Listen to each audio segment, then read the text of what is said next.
The theme for today is worldly division versus kingdom unity. When you think through your life, what would you rather have, unity or division? When I think back to playing sports, there are certain teams I played for where there was incredible unity. In fact, particularly in college, the soccer team I played for in college, we had good players, but we weren't superstars. But as a team, we came together and were unified. We knew each other, trusted each other. And we played other teams that had better individual players, but in the end, our team won a national championship because we were unified. Because where there's unity, incredible things take place. But not so when there's division. I played for teams where there was division within the team, there was infighting. And usually the results were not very good when it came to competition with other teams. And so it is in the world today. You think of the history of our world. You think of kingdoms that rise up and they take power. And there might be a period of time of unity. Then what happens? Division happens within that kingdom, and pride and arrogance, and people chasing after their own will and purpose. And then there's division. And that kingdom falls and another kingdom takes control. And we see this even in our own society today, where there's division. And what causes division? When people seek after their own will, when people want things their own way, in particular when sin comes into the picture. And we see that from the very beginning of time. The Old Testament reading for this weekend talks about Adam and Eve. And they had perfect unity with God in the garden, perfect unity with themselves, each other. Everything was perfect, and God gave them one simple rule: do not eat fruit from the tree that's in the middle of the garden. And so what do? They eat that fruit. And sin comes into the world. And they're ashamed of themselves. They're ashamed of each other. They're trying to hide from God. Everything's falling apart. They're blaming each other for the reason why things are so bad. Even blaming Satan himself. But what does God do? He could have wiped them out, could have started all over, but we see in chapter 3 of Genesis, verse 15, that God makes a promise. A descendant of Eve is going to come and crush the head of the serpent, who's Satan. That God decides to hold true to his love for his creation. And he would send a unifier one day, a descendant of Eve, and you see all the genealogies through the Bible that eventually come to Jesus, the fulfiller of this prophecy. And Jesus came to bring unity. He came to bring oneness. And we're going to see in the text for today how he desires to accomplish this. It comes from Mark chapter 3, verse 20 through 35, and I want to break it down in sections. And the first section says this: Then Jesus went home, and the crowd gathered again, so that they could not even eat. And when his family heard it, they went out to seize him, for they were saying, he is out of his mind. So talk about disunity. Jesus had a family, his mother Mary, he had brothers. He had a stepfather, Joseph. We're not sure if he's in a picture at this time. Most likely not. He may have passed away by this time. But he's at this gathering, and there's all kinds of people. And his own family thinks he's nuts. They're trying to seize him. They're thinking he's gone out of his mind. Obviously, worldly divisions come within his biological, his earthly family. And they're struggling to understand what Jesus is doing. He was the oldest of the siblings in the family. Maybe they think he should be helping with the carpenter business. Why do you leave us? He's a bigger calling. So we see even division within his family at that time. Goes on.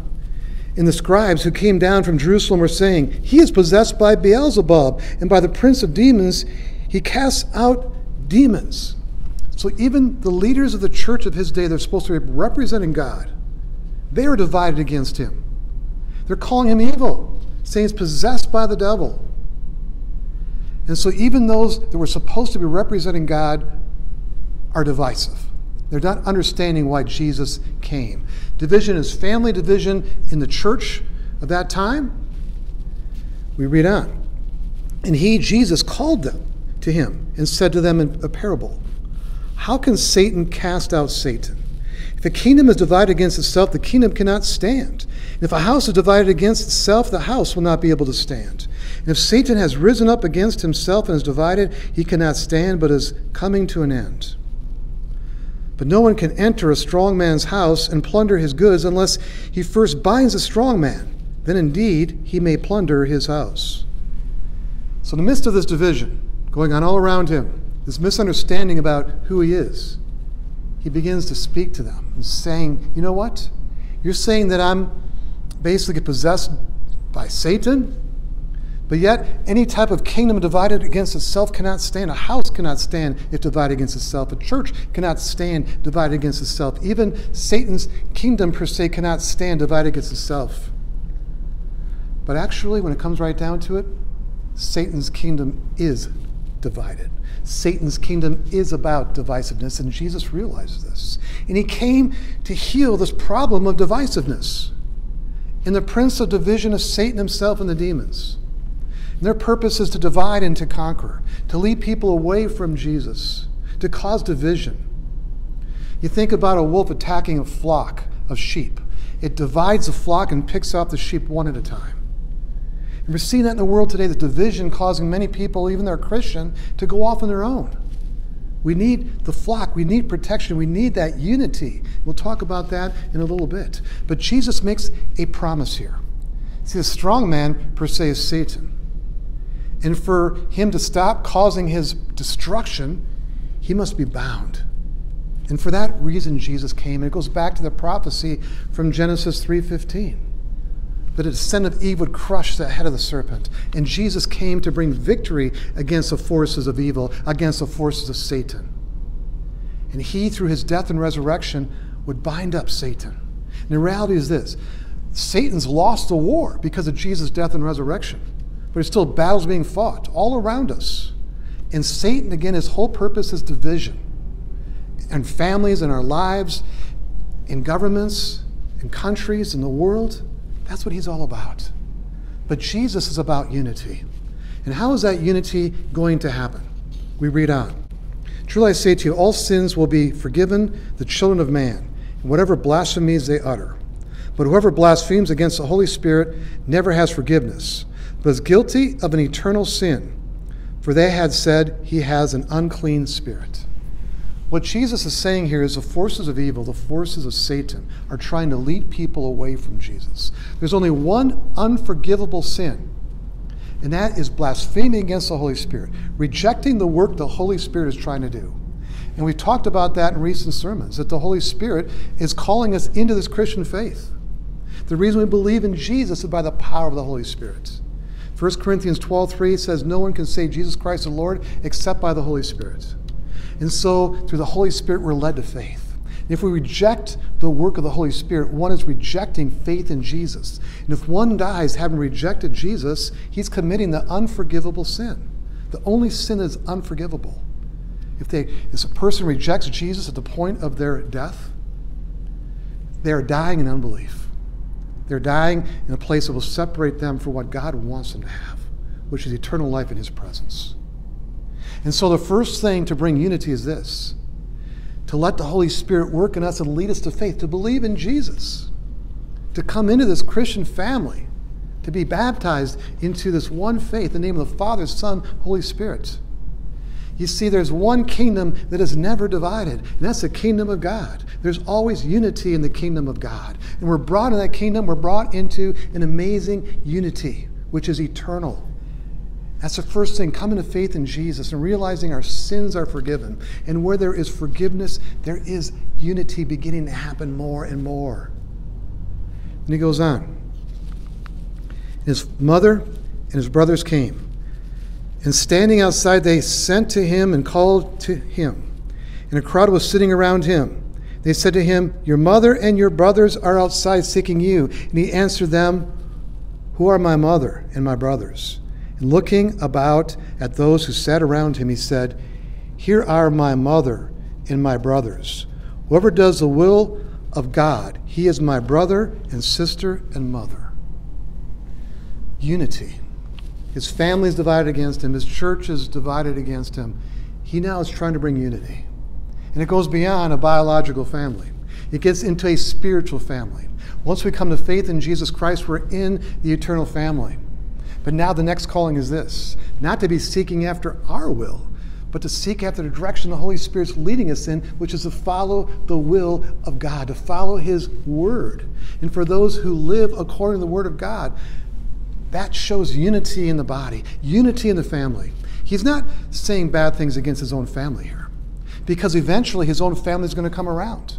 His brother James is going to become the writer of the letter of James and the leader of the church of Jerusalem. His brother Jude is going to write the letter of Jude. His mother is going to be there even for his own crucifixion. They're going to come back around, but because of the power of the Holy Spirit working in their lives. Even many of the church at that time are going to come to believe in Jesus. Not everybody, but many would come to faith in Christ. He's trying to bring unity, and unity is not found in the world. Unity is found through him, not through our own personal will or the will of others in this world. It's found through the will of our Lord Jesus Christ, and we follow that will, there is unity. And where the Holy Spirit is at work, there is unity. We talked about how the Holy Spirit calls, gathers, enlightens, and sanctifies, calls us into this Christian faith, gathers us as a church, enlightens us in the Word of God, and sanctifies that we can live holy lives, following the will of God, which brings unity in the body. The early church that we've been talking about the last couple of weeks in sermons, they grew rapidly. There was a unity. And it says in Acts 2:42 that the church was devoted to the apostles' teaching, the fellowship, the breaking of bread and prayer.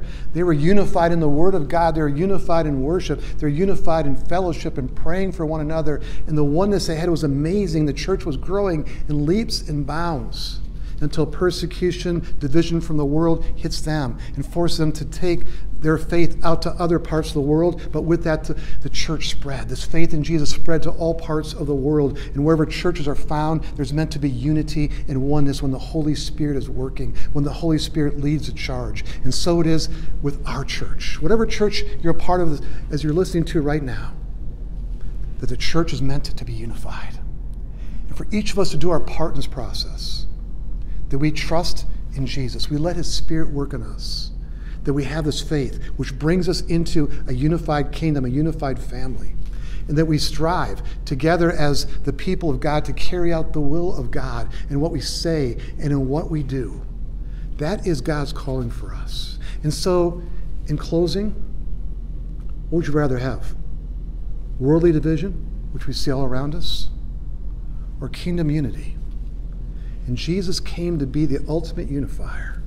He's given us the Spirit, his Holy Spirit, to help us in this process. May we live in that kingdom unity. Amen. Let's pray. Lord Jesus, we thank you for your love for us. We see so much division in the world around us, and sometimes we add to that division through our lives of sin. But you bring to us forgiveness. And we thank you for the forgiveness you give to us, because with forgiveness, unity begins to happen more and more, and people begin to come together. And by your Spirit, we learn to follow your will more and more. And when people follow your will, there's unity.